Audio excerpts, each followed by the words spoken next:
네, 주식앤솔루션 박민영의 SNS 시간입니다. 힘들다고 포기하면 아마추어죠. 힘듦에도 그럼에도 불구하고 끝까지 도전하는 프로가 되겠습니다. 박앵커의 올백 이어갑니다.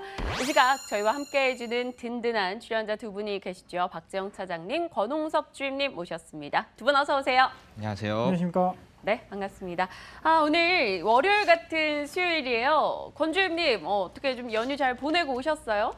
네, 뭐 일단 징검다리가 또 겹치다 보니까 약간 조금 이게 오늘 월요일 같고 약간 좀 기분상으로 좀 애매한데요. 또 그간 또 어저께죠, 문재인 대통령 미국 방문하면서 네. 북미 회담에 대한 좀 어려움이 좀 도출돼서 장중에 오전에는 이제 남북 경협지들이 약간 주춤을 했지만 또 그러한 그 잠깐의 주춤에도 불구하고 다시 현재까지는 강보합권 다시 회복세가 들어왔다는 것은 그만큼 남북 경협에 대해서도 아직까지도 수급이 양호하고 이러한 그 좀 기대감이 있기 때문에 올라온 것이라 보여지고요.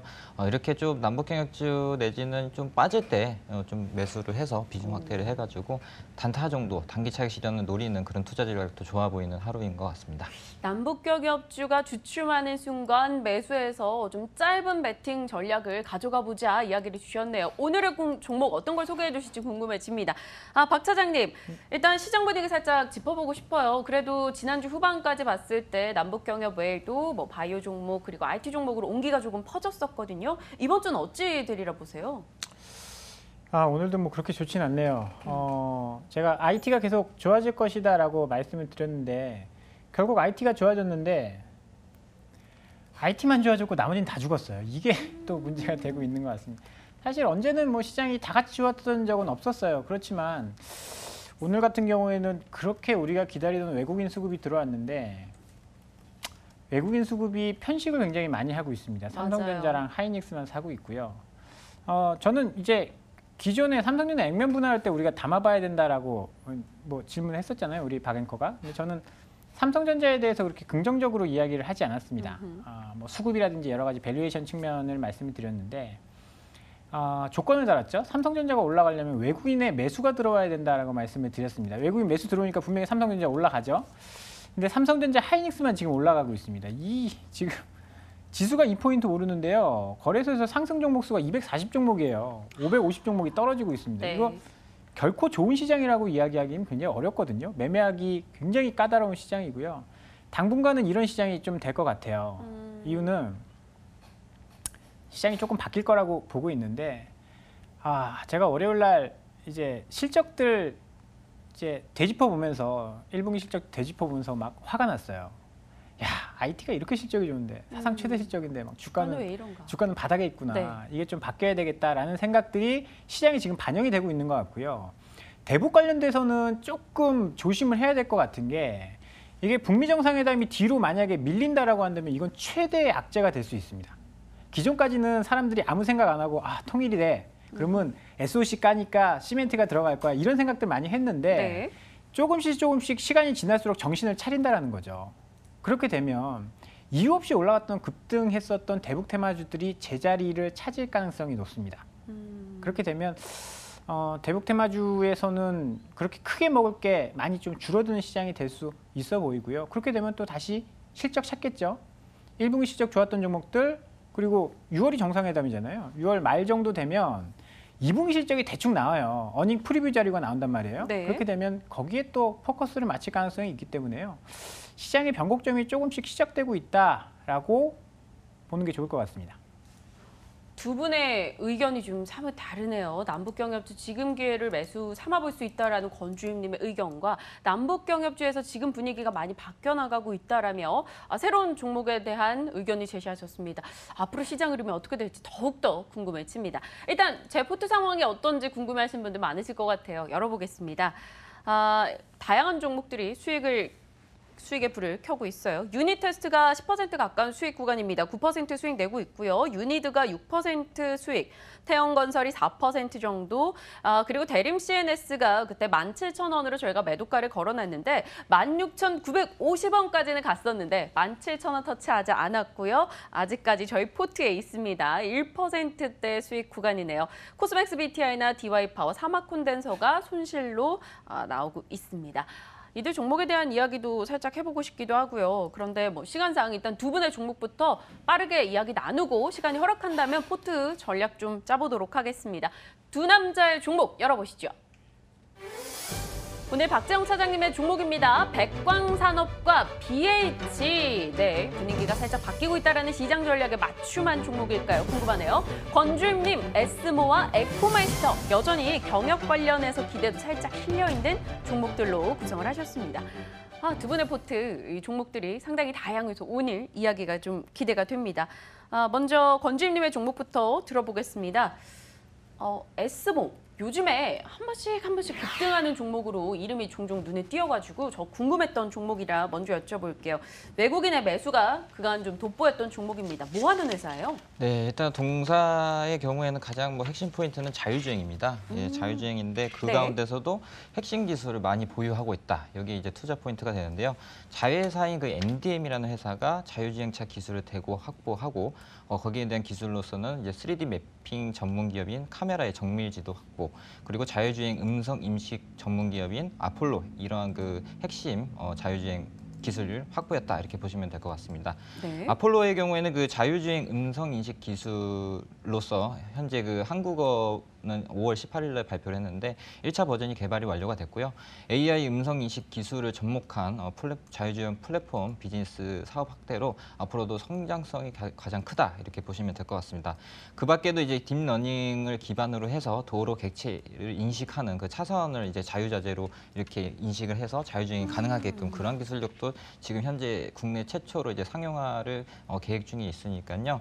요거 지금 현재 9,000원대 거래가 되고 있지만 앞으로도 만약 이러한 그 자율주행 테마에 대해서 어느 정도 부각이 계속적으로 되고 또한 이제 정부의 그 AI 이제 육성 산업이 또 발표가 되면서 거기에 대한 그 약간 좀 정부 쪽 수혜도 이제 서서히 나타날 것으로 예상이 되고 있습니다. 오늘 장에서는 외국인의 매도가 좀 감지되고 있습니다만 보시다시피 외국인의 매수가 5월 들어 정말 꾸준하게 유입되고 있는 종목입니다. 개인과 기관은 일단 매수와 매도를 좀 오가는 모습이고요. 에스모 오늘 장 1% 상승인데 자율주행 관련해서 좀 관심을 가져볼 만한 종목이다 이야기를 주셨어요. 박 차장님은 어떻게 보세요? 에스모 기존에 알고 계시던 종목이세요? 저도 처음 보는 종목이었는데요. 꽤 많이 올랐네요. 한 네. 1년 사이에 10배가 성큼 올라왔어요. 네, 꽤 많이 올랐네요. 자율주행 뭐 사실 자동차 업계에서는 굉장히 핫한 테마죠. 핫한 테마고 앞으로 성장 가능성이 굉장히 높다라고 볼 수 있고요. 기술적으로도 굉장히 뭐 뛰어난데 좀 아쉬운 건 밸류에이션이 조금 높다라는 거예요. 뭐 성장주들이 다 그렇죠. 처음부터 밸류에이션이 쌀 수는 없잖아요. 밸류에이션이 좀 높다라는 뭐 단점은 가지고 있지만 실적 개선 추이를 한번 좀 볼 필요가 있을 것 같습니다. 실적이 사실 보면 뭐 작년에 45% 늘어났다라고는 하지만 베이스가 워낙 낮았어요. 1년에 30억 이렇게 벌던 회사인데 30억, 40억 버는 회사인데 시가총액이 8천억입니다. 네. 성장성 좀 감안하더라도 밸류에이션이 좀 높은 거 아닌가? 이 무슨 제약 바이오도 아니고 자율주행에 어마어마한 기술을 가지고 있는 회사다라고 한다면 뭐 좀 이야기가 달라지겠지만 그런 게 아니다라고 본다면 밸류에이션 8, 90배는 조금 부담이 되는 수준은 아닌가. 뭐 기술력이 있는 네. 뭐 회사긴 하지만 밸류에이션 조금 부담된다라는 말씀. 권주님 어떻게 보세요? 너무 네. 부담스러운 이 주가 상승을 보였다라는 건데. 네, 맞습니다. 일단 액면가 100원짜리고요. 그리고 또 이제 시가총액이 8천억 정도 가까이 되는데 보통 이런 그 성장주들은 어떤 기술에 대한 어떤 그 투자자의 이해도도 좀 어느 정도 필요하다 보여지고요. 그 밖에 이제 글로벌 고객사 쪽에서 계속적으로 좀 그 진출이 좀 사업 확대가 좀 기대가 됨으로써 거기에 대한 기대감으로 가는 것이지 실적은 이제 나중에 그 향후에 이제 뒷받침이 되면서 따라오겠죠. 뭐 이러한 그 성장주들의 특징이 그렇죠. 뭐 이제 주가가 먼저 상승을 하고 그다음에 재료가 나오면 주가 떨어지고 막 이런 식으로 계속 가다 보니까 일단 상승 모멘텀에 대해서는 계속적으로 재료가 나올 것이라고 예상이 되고 있습니다. 만약에 그때 이제 재료가 나오면 우리가 흔히 알듯이 뉴스가 나오면 팔고 그런 식으로 이제 투자 전략을 짜서 일단은 급등의 흐름이 계속적으로 나타나고 있기 때문에 우리가 이제 차트를 보면은 지난 21일이죠. 네. 1,450원을 찍었는데 이렇게 윗꼬리 달고 있는 것들은 한 그 자리를 찾아간다는 좀 특성이 있습니다. 이것도 하나 주가도 하나의 그 생물체라고 좀 보시면 될 것 같기 때문에 우리가 뭐 이거를 갖다가 뭐 2만 원, 3만 원 본다는 게 아니라 단기적인 투자 관점에서 접근해 보자는 취지에서 한번 가져와 봤습니다. 두 분의 뷰가 요즘 많이 달라지고 있어요. 다른데 어떻게 또 진행이 될까 너무나 궁금해지기도 합니다. 에스모 이야기 일단 들어봤고요. 박 차장님의 종목 보겠습니다. 앞서 백광산업 권주임 님이 저희 방송 처음에 오픈했을 때쯤에 이야기해 주셨던 백광산업. 제가 매수하지 않았고 그 뒤로 주가는 잘 갔어요. 저에겐 너무나 배가 아픈 이 종목인데 박 차장님 이 종목 어찌 들고 오신 겁니까? 네, 드디어 1분기 실적이 나왔는데요. 1분기 실적 굉장히 좋게 나왔습니다. 이제 작년도에 진작에 좋아졌어야 되는데 작년도에는 실적이 좀 좋지 못했죠. 이 회사가 하는 일이요, 가성소다를 만드는, 가성소다는 이제 산업이나 이제 생활에 전방위적으로 쓰이는 이제 그런 제품인데, 가성소다가 어디서 나오는지, 어디서 이제 생산되는지가 굉장히 중요해졌습니다. 그 이유는 가성소다가 PVC 생산하는데 부산물로 이제 생산이 됐어요. 그런데 중국이 PVC 생산에 문제가 생겼습니다. 이유는 중국이 석탄을 가지고, 중국은 화학 제품을요, 석탄을 가지고 만듭니다. 우리는 이제 기름을 가지고 만들잖아요. 서로 방식이 다른데 석탄을 가지고 만들게 되는데 환경 문제로 인해서 석탄의 생산 가격도 석탄 가격도 비싸지고, 그러다 보니까 석탄을 가지고 만드는 화학 제품의 가격이 비싸졌습니다. 그러면서 PVC 생산이 많이 감소했는데, PVC 생산에 염소가 꼭 필요한데 이 염소를 만드는데 가성소자가 부산물로 생깁니다. 좀 어렵죠. 어찌됐든 간에 PVC 생산에 차질이 나면서 가성소자 공급에 문제가 생겼다라는 거예요. 그러면서 국제 가성소다 가격이 작년에 급등을 했죠. 그러면서 롯데정밀화학이 주가가 급등을 한 거예요. 실적이 좋아지면서. 그런데 백광산업도 저는 이제 작년부터 계속 관심 있게 보고 있었는데, 그러면 백광산업은 사실 매출에서 가성소다가 미치는 영향이 훨씬 큰데 이건 얘들의 실적이 훨씬 더 좋아져야 되는 거 아니냐라고 판단을 하고 있었는데 그렇진 않더라고요. 뭐 사실 화학 개통도라는 게 워낙 복잡하다 보니까 무조건 1 더하기 1은 2다라는 계산이 안 나온 겁니다. 작년에 국제 가성소다 가격은 급등을 했었는데 국내, 이제 백광산업이 내수 쪽으로 하고 있는데 국내 가성소다 가격은 크게 안 올랐어요.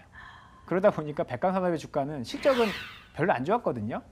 그런데 올해 본격적으로 주가가 올라가기 시작을 했습니다. 1분기에 백광산업 실적이요, 영업이익이 무려 363% 증가했습니다. 그러니까 국제 가성소다 가격과 국내 가성소다 가격이 스프레드를 좁히면서 갭이 축소되면서 백광산업의 주가가 실적이 좋아진 건데요. 2분기도 200% 증가할 거다 이런 전망이 있던데요. 아직까지 국제 가격과 국내 가격의 괴리도가 30%가 넘어간다라고 합니다. 그러면 그 괴리도를 좁히면 국제 가격이 떨어지든 간에 뭐 국내 가격이 올라가든 간에 괴리도를 좁히면 실적이 좋아질 수 있다라는 이야기인데, 중국은 여전히 환경을 중시하고 있습니다. 그래서 PVC 생산량이 뭐 급속도로 늘어날 가능성은 높지 않아요. 그렇다라고 본다면 국내 가성소다 가격은 뭐 플랫하게 국제 가격이 유지된다라고 치면 국내 가성소다 가격이 올라갈 가능성이 여전히 남아 있다라는 거죠. 그러면 실적이 앞으로 좋아질 가능성이 뭐 2분기까지는 연결될 수 있다. 그런 측면에서 최근의 상승 뭐 관심 있게 볼 필요가 있을 것 같아서요. 이 종목의 밸류는 괜찮나요? 2,000원에서 4,000원대까지 3개월 동안 말 그대로 주가가 쭉쭉 올라왔거든요. 밸류에이션 자체가 아주 싼 종목은 아니에요. 실적이 그렇게 좋지 않았기 때문에 밸류에이션 자체가 아주 싼 종목은 아닙니다. 밸류에이션이 뭐 지금 27배인데 예상 PER은 13배 정도 되거든요. 그런데 실적이 300% 늘어나는 종목이 밸류에이션 13배다? 그렇게 부담스러운 상황은 아니고요. 앞으로의 성장성이 더 중요하다라고 봐요. 밸류에이션 13배에서 더 밑으로 떨어질 수 있다는 이유 중에 하나가요. 제가 유니드를 가지고 있긴, 뭐 저희 포트에 있죠. 유니드가 공장을 옮겼습니다. 이 회사가 가성소다만 하는 게 아니라 염산도 생산, 차연소산 소다 이런 염산 계열도 이제 생산을 하는데 유니드가 공장을 옮기면서 염산은 전통적인 적자 산업이었어요. 워낙 공급 과열이 심하다 보니까 그랬는데, 그러다 보니까 유니드가 염산 생산을 포기하고 공장을 옮겼습니다. 그럼 공급은 유니드가 국내에서 3세 번째 이제 염산 생산 업체였는데 공급이 넘버 3가 사라졌죠. 그런데 수요는 어떻냐? 염산 같은 이제 제품은요, 반도체 식감용으로 많이 사용이 돼요. 그러면 수요는 플랫하거나 조금 더 늘어나겠죠? 공급은 줄어들고 수요는 늘어나고, 그러면 다른 사업부에서도 실적이 날 수 있기 때문에 가성소다뿐만이 아니라 염산 쪽, 염산 계열의 실적이 좋아진다라고 한다면 밸류에이션 더 낮아질 수 있는 거죠. 13배? 저는 그렇게 부담스럽다라고 보진 않고 있습니다.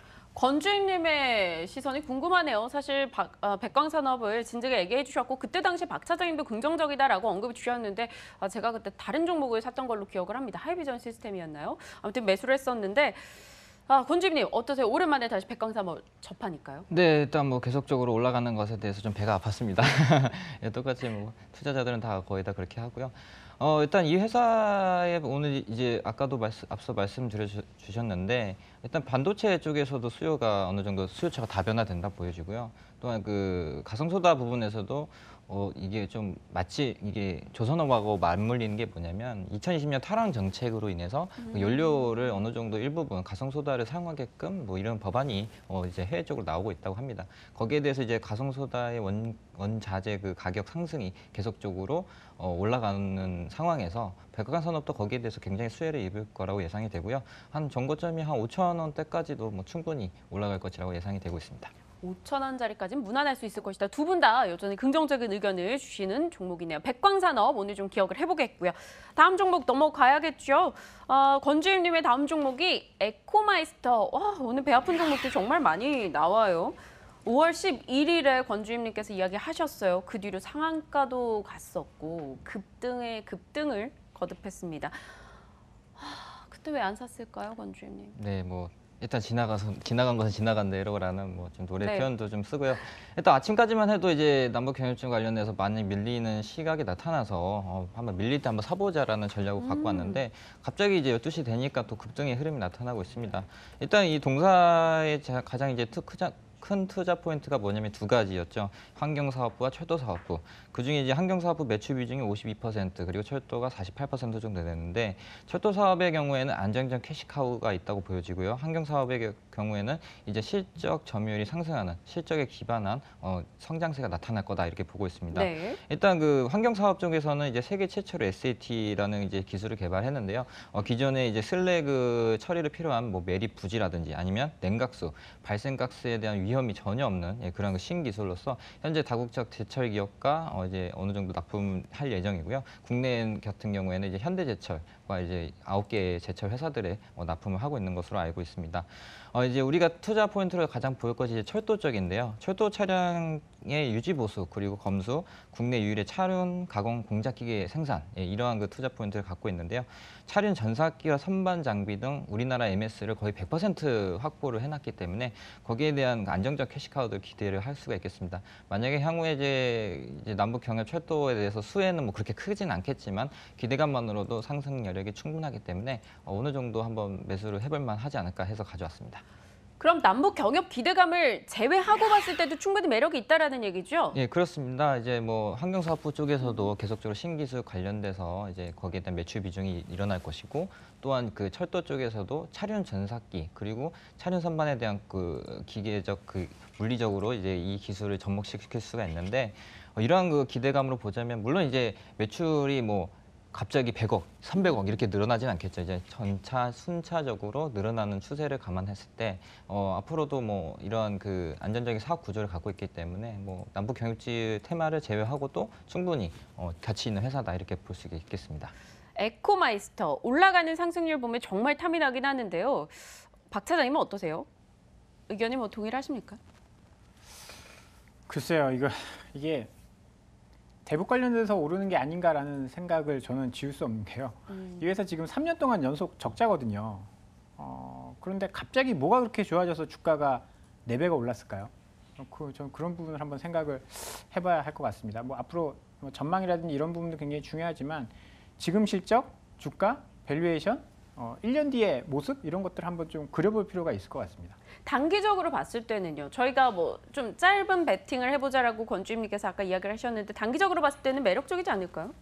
그런 이제 대북 관련된 뭐 투자를 한다라고 한다면 굉장히 매력적일 수 있죠. 지금 뭐 제 생각은 대북 관련된 종목을 한다라고 한다면 대장주를 사야 된다. 무조건 제일 많이 오르는 거 사야 된다라는 생각이거든요. 왜냐하면 그런 것들을 정치적으로 펀더멘털적으로 분석할 능력은 없어요. 누구도 그렇거든요. 그렇기 때문에 주도주를 따라가는 전략이 가장 그 주도주가 맞다. 뭐라고 생각하시는데? 글쎄요. 건설 쪽에는 저는 이제 뭐 현대건설이라고 현대건설. 이제 말씀을 드렸고 뭐 네. 현대엘리베이터 이런 쪽도 있지만 현대건설 그다음에 철도 쪽에는 뭐 대아티아이라든지 현대로템 이런 쪽을 이제 저는 주도주로 좀 말씀을 드렸었던 게 있고요. 지금은 또 이게 계속 바뀌니까 그날 따라서 다 바뀌거든요. 맞아요. 그래서 그걸 어려운 것 같아요. 그거를 이게 영원히 대장주다 이렇게 말씀드리기 좀 곤란하네요. 그날의 대장주 찾기도 또 어려울 것 같고요. 확실히 남북경협주는 좀 어렵습니다. 그런데 분명히 탐나는 건 모두가 동일하실 것 같고요. 많은 투자자분들이 또 투자를 하고 계신 것도 사실이니까요. 일단 얘기 들어봤습니다. 세 종목 확인을 해봤고요. 이어서 박 차장님의 종목이 BH예요.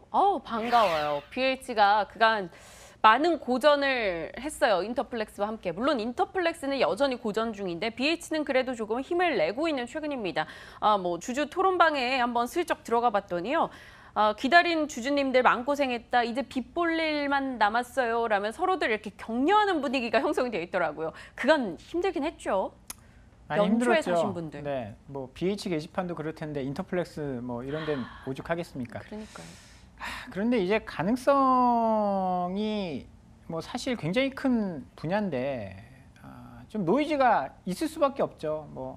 노이즈가 없이 어떻게 올라가겠습니까? 이게 연경선 회로기판 만드는 업체들이죠? 그렇죠. 네. RFP10이라는 게 사실 플렉서블 디스플레이, 그러니까 OLED에는 이제 핵심적인 이제 기술이 될 수 있는데 워낙 이제 고난이도다 보니까 만들 수 있는 회사가 많지 않았어요. 그러다 보니까 만들 수 있는 회사 BH는 저점 대비해서 15배 오른 거고 그 이후에 좀 조정을 받은 거죠. 조정을 좀 세게 받아서 주가가 3만 원에서 15,000원 반토막이 났습니다.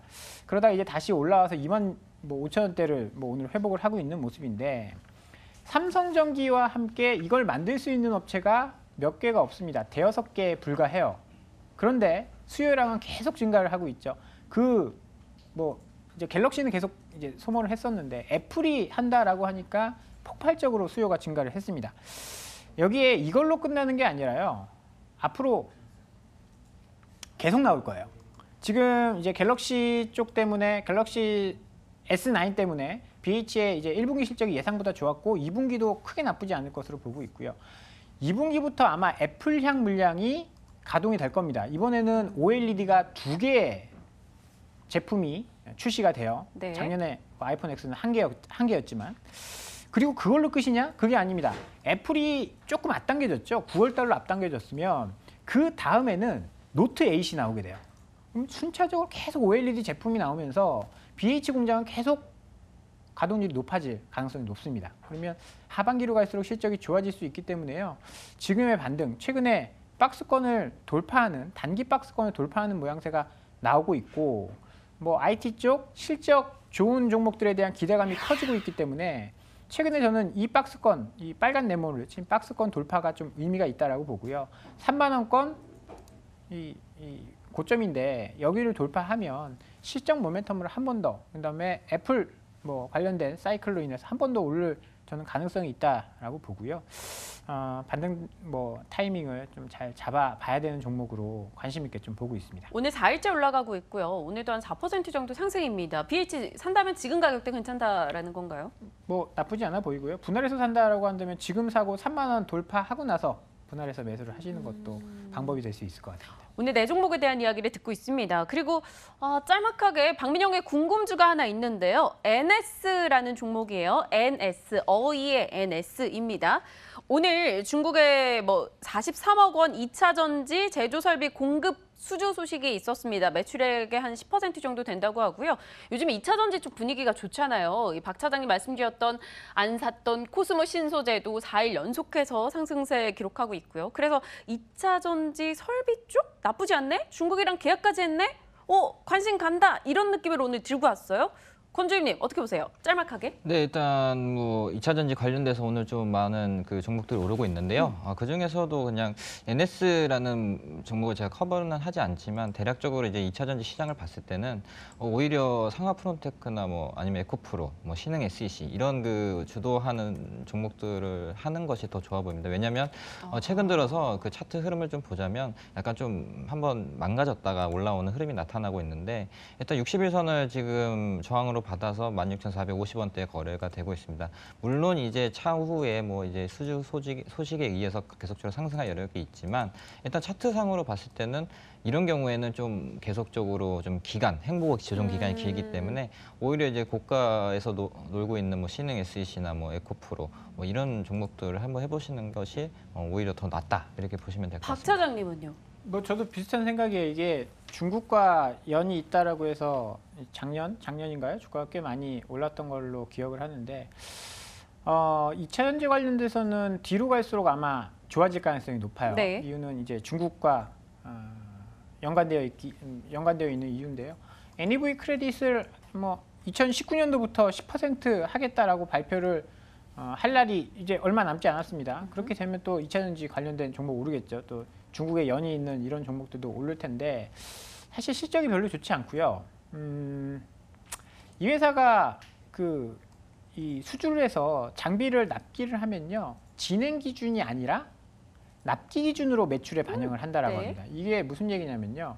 보통은 100억짜리 수주를 해서 1년 동안 만들면 이제 만드는 진행률에 따라서 매출로 인식을 하는 회사들이 많거든요. 그게 사실 또 어떻게 보면 합리적이고 이익을 예측하기 편한데 이 회사는 100억 수주해서 1년 동안 아무것도 매출이 없다가 말일날 그 장비를 납기를 하면 그때 100억을 매출로 딱 잡습니다. 그렇게 하면 예측하기 굉장히 어려워요. 변동성 굉장히 커지고요. 일단은 수주를 하고 있으니까 수주가 실적에 반영되겠죠? 네. 실적 반영되는 거 딱 보고 그때 투자를 하면 늦을 가능성이 굉장히 높습니다. 그래서 예측하기 좀 어렵다라는 단점이 있기 때문에 길게 가져가실 거 아니면 뭐 조금 다른 뭐 종목을 보시는 것도 저는 나쁘지 않을 것 같아요. 두 분 다 긍정적인 의견은 일단 주지 않으셨어요. NS. 과거 카페24와 흥국, 박민영의 궁금주가 좋았던 걸 생각하면 사고 싶기도 하지만 또 마음이 초조하니까요. 일단은 NS 지켜보도록 하겠습니다. 오늘 사실 에코마이스터도 손을 뻗고 싶었는데 남북경협주 분위기가 좀 오락가락해서 매수는 좀 보류하도록 하겠고요. 오늘 매수 종목 있습니다. 종목 토론실에서도 활발하게 긍정적인 이야기가 거론됐던 BH 그간 좀 고전을 많이 했었는데 다시 반등을 기록하고 있습니다. 오늘 이 종목을 제가 담아보도록 하겠습니다. BH 가능 수량을 본다면 뭐 여러 개가 되겠지만 일단 4주 정도 포트에 담아보도록 하죠. 25,650원의 매수가를 걸어 놓도록 하겠습니다. 뭐 지금 현재가로는 25,700원이니까요. 뭐 상황을 보고 25,650원 매수 체결되는지 여부는 또 내일 이 시각쯤 말씀을 드릴 수 있을 것 같네요. 그리고 유닛 테스트 같은 경우는 사실 오늘 수익 실현을 해볼까 생각을 했는데 증권가 보고서도 꾸준히 좀 좋게 나오고 있는 상황이라서 조금 더 상황을 지켜봐야겠다라는 생각입니다. 자, BH. 박 차장님, BH 목표가 뭐 간단하게 좀 짚고 갈까요? 일단 목표가는 전고점이 3만 원 정도로 보고 있고요. 네. 근데 저는 3만 원 넘어서면 그때부터 시작할 거다라고 생각을 하고 있기 때문에 3만 원 넘으면 다시 추가 매수. 지금 유닛 테스트예요. 네. 하면은요? 네.